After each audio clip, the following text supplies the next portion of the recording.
Ciao a tutti da Diego di Tecnofan.it. Questo è un video registrato con LG Optimus G. La risoluzione è in Full HD 1920x1080 ed il formato è in MP4. Facciamo un pochino di cambio di inquadrature per vedere la messa a fuoco e come gestisce i cambi di luce.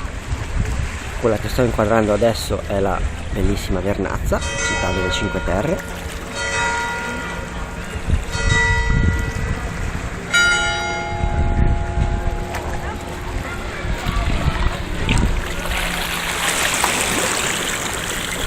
Con questo vi saluto, ciao da Diego.